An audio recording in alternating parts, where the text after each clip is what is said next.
Les produits Made in China sont partout aux États-Unis, dans la machinerie électrique, les vêtements, les produits alimentaires. Mais Donald Trump a promis d'imposer des taxes sur les importations chinoises à cause du déficit de la balance commerciale de l'année dernière. Nombreux sont ceux qui aujourd'hui se demandent si cette taxe déclenchera une guerre commerciale entre les deux plus grandes économies du monde. Élément de réponse dans ce reportage de Karina Huber à New York. Aux États-Unis, il est difficile de trouver un produit non estampillé Made in China. Le pays a importé plus de 460 milliards de dollars de produits et services chinois en 2016. D'après les chiffres américains, les produits chinois les plus importés sont les appareils de machinerie électrique, suivis par les équipements de machinerie, les produits de literie, les jouets, les équipements sportifs et les chaussures de sport. La plupart des smartphones, un produit dont beaucoup de consommateurs américains ne peuvent plus se passer, proviennent de Chine, comme la majorité des ordinateurs portables.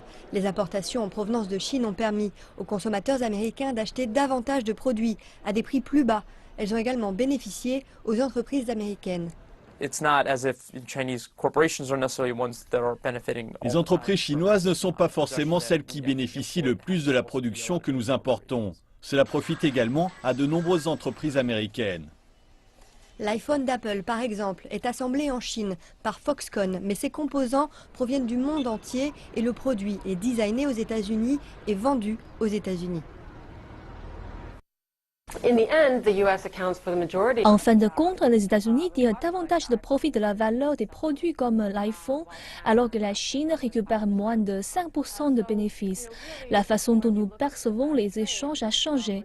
La valeur ne s'accumule désormais plus au fur et à mesure de la chaîne de production. Donc aujourd'hui, Made in China n'a plus le même sens, tout comme les produits estampillés fabriqués aux États-Unis. Les grandes entreprises, Walmart, Apple, Microsoft, seraient toutes affectées par une guerre commerciale. Et cela toucherait aussi certainement les entreprises et consommateurs américains.